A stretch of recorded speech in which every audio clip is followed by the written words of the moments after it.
Olá pessoal, espero que todos estejam bem e agora a gente vai para a nossa segunda videoaula. Dando sequência ao tema da aula anterior, a gente vai falar um pouquinho sobre um ciclo econômico que foi muito importante para a história do nosso país, principalmente para a história desigual do nosso país. A gente vai falar hoje do ciclo do ouro e também de uma revolta que aconteceu nesse período na região das Minas Gerais, que foi a Inconfidência Mineira. Presta atenção na aula e bora lá! Quando os portugueses chegaram aqui no Brasil, no ano de 1500, eles não encontraram pedras preciosas logo de início. Os portugueses queriam muito encontrar ouro, prata, diamantes, e eles não conseguiram encontrar esses minérios tão valiosos. E o que os portugueses fizeram então para lucrar com o Brasil? Os portugueses plantaram cana-de-açúcar em todo o litoral brasileiro. Só que essa cana ela deu certo principalmente na região do Nordeste, principalmente na região do atual Pernambuco. Aqui, mais para o sul, para o Sudeste, a cana-de-açúcar não deu certo, né? Então os portugueses deixavam essa região, principalmente a região de São Paulo, eles deixavam um pouco de lado. Os paulistas, que eram filhos de portugueses, de brancos com índias, eles entravam nas matas, pois as conheciam muito bem, e capturavam índios para vendê-los. Essas expedições que eles faziam eram chamadas de entradas e bandeiras. Então, esses paulistas que faziam isso ficaram conhecidos como bandeirantes. E esses paulistas, que eram conhecedores aí de parte do interior do Brasil, que mais ou menos ali pelo final do século XVII, em 1695, 93, os paulistas conseguiram encontrar ouro na região que hoje a gente chama de Minas Gerais. A gente chama de Minas Gerais justamente porque foi dali que saiu boa parte do ouro que os portugueses levaram daqui. Então os paulistas encontraram ouro lá.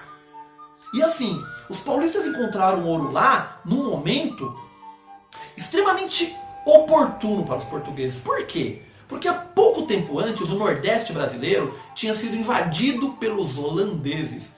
Os holandeses tomaram o Nordeste brasileiro dos portugueses. Lembrando para você, nessa época o Brasil era colônia de Portugal. O nosso país então pertencia a Portugal. Na verdade a gente não era um país. O nosso território pertencia a Portugal. Quem mandava aqui era o rei português, certo? E nesse período a Holanda conseguiu tomar uma parte do Brasil para ela. E os portugueses ficaram a ver navios. E essa ocupação holandesa no Nordeste durou mais ou menos 25 anos. E nesse período os holandeses ganharam dinheiro. Mas não só ganharam dinheiro. Os holandeses dominaram o cultivo da cana-de-açúcar. Cana-de-açúcar, que daí eles produziam açúcar, e que os portugueses haviam lucrado muito com isso. Só que os holandeses conseguiram dominar essa técnica de plantio e de produção do açúcar. Quando os holandeses foram expulsos do Brasil, eles foram para as Antilhas, né? Era um território que pertencia a eles, e eles foram para lá. E lá nas Antilhas, eles plantaram a cana e começaram a produzir o açúcar de uma forma mais barata e até um produto de melhor qualidade. Então, a gente tem um período aí que foi chamado de crise do açúcar. Portugal para de ganhar dinheiro com açúcar. Repara, tem duas coisas acontecendo. O açúcar entrando em crise e os paulistas encontrando ouro. Lembra quando Pedro Álvares Cabral chegou que o objetivo era encontrar ouro? E que durante os 200 primeiros anos de colonização aqui do Brasil, os portugueses não encontraram ouro? Chegou nesse momento, crise do açúcar de um lado. Os paulistas encontram ouro nas Minas Gerais. Tá aí o momento perfeito para Portugal jogar todo o seu incentivo, toda a sua força para extrair muito ouro daquela região que havia sido descoberta. As minas, né, os lugares, os rios, os aluviões que tinham esse metal aí tão precioso, que é o ouro. E também diamante, encontraram muito diamante nessa região aí, tá? Bom, feito isso, os paulistas queriam que só eles explorassem ouro na região. Então os paulistas falaram assim, ó, aê, rei de Portugal, aê, os administradores portugueses, nós paulistas queremos explorar aqui, meu.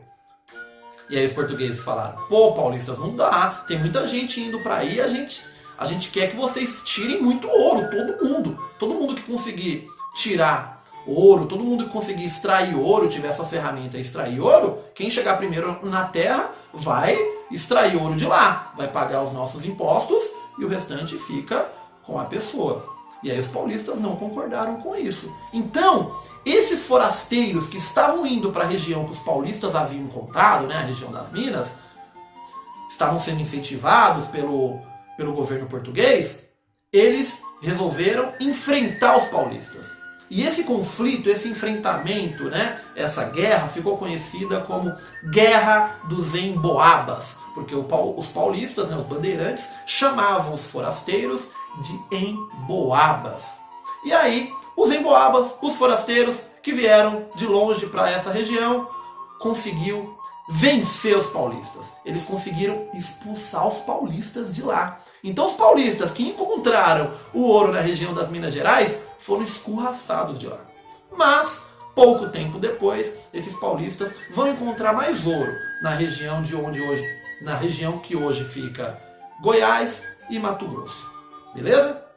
Com tudo isso, muita gente chegando, né? A gente tem algumas estimativas de que nesse período aí vieram mais de 1 milhão de negros da África que foram sequestrados na África e trazidos para serem escravizados no Brasil, escravizados principalmente para a extração do ouro, para o trabalho aí, né, nas minas de ouro lá da região das Minas Gerais.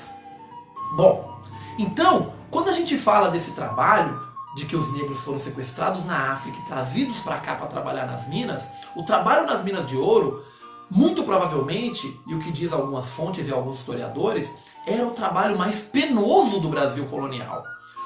O indivíduo que começava a trabalhar de forma escrava, obrigado, na mina de ouro, ele não vivia mais que 8 anos depois que ele começava a trabalhar naquele trabalho tão degradante, insalubre e penoso. Então ele vivia muito pouco a partir do momento que ele começava a trabalhar ali. As condições de trabalho eram péssimas, né? Era mergulhado dentro da água boa parte do dia, ou embaixo de um túnel, de um buraco com muita umidade, com produtos também que faziam muito mal para a sua saúde. Então eles morriam muito cedo ou ficavam inválidos para o trabalho. Então foi um trabalho muito difícil e penoso, e todo esse ouro que foi para Portugal foi às custas desse trabalho degradante, sacrificante e exploratório que havia aqui. Né? Chegou muita gente no Brasil, na região das minas. As cidades cresceram, começou a se criar um comércio. Novas profissões, novos trabalhadores também começaram a trabalhar. Começou a ter uma vida urbana nas regiões próximas às minas. Né? Nas cidades que hoje é Diamantina, Ouro Preto, São João del Rei, Mariana. Essas cidades começaram a ter então uma vida urbana, uma vida um pouco mais agitada.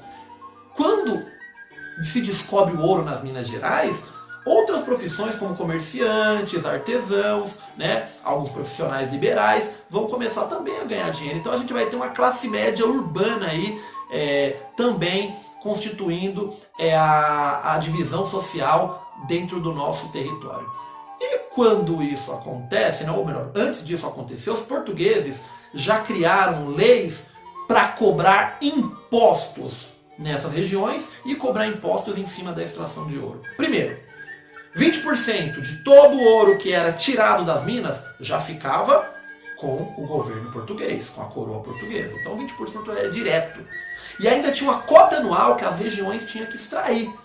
Se essa região não conseguisse extrair aquela cota que era pré-determinada,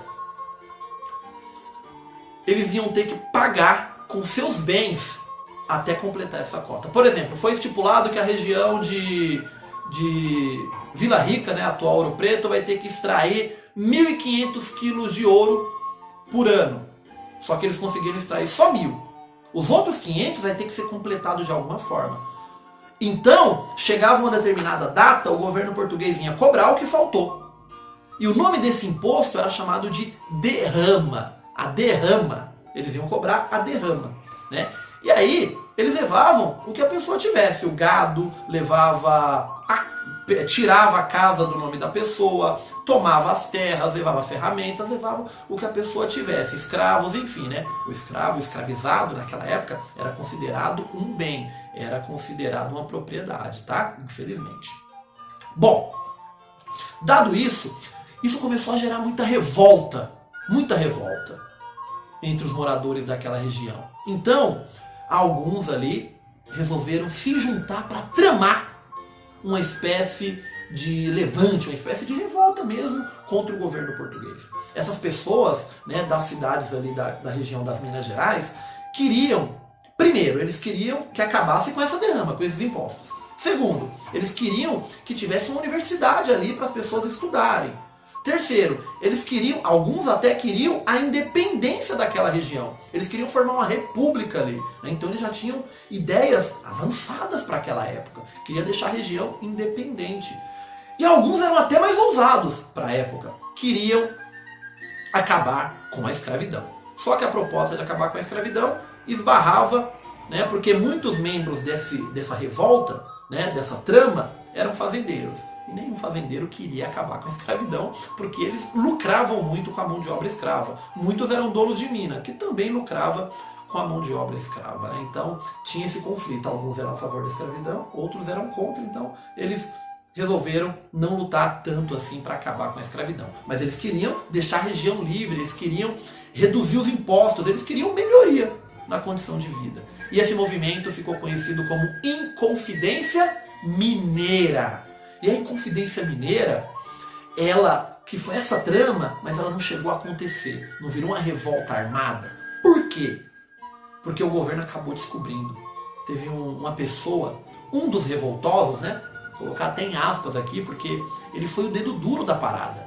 Ele entregou todo mundo.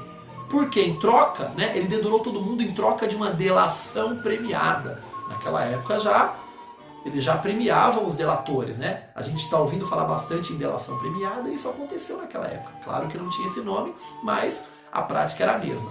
Então, o Joaquim Silvério dos Reis resolveu entregar todo mundo em troca de um perdão. Perdão de dívidas e perdão por participar daquilo. E ele entregou todo mundo.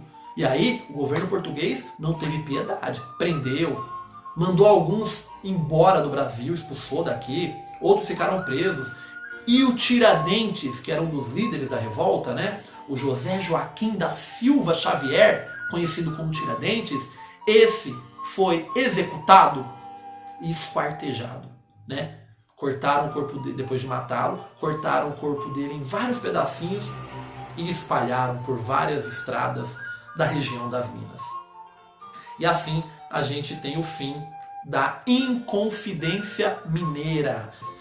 E essa revolta, essa Inconfidência Mineira, ela foi incentivada por alguns ideais que estavam acontecendo lá na França, lá na Europa, que era o Iluminismo. O Iluminismo pregava a ideia das pessoas participarem mais do poder, pregava a ideia de mais liberdade, assim, pregava a ideia da igreja não interferir nos assuntos do Estado, né? E essas ideias fez lá na França com que a população revoltada cortasse a cabeça do rei e tomasse o poder dele. Bom, esse ciclo do ouro, então, gente, foi muito penoso para o Brasil, porque o ouro que saía daqui e ia para Portugal já ia parar na Inglaterra, porque Portugal tinha dívidas com a Inglaterra. Então o ouro saía do Brasil, fazia uma escala em Portugal e já ia para a Inglaterra. A Inglaterra hoje é um país desenvolvido, não é?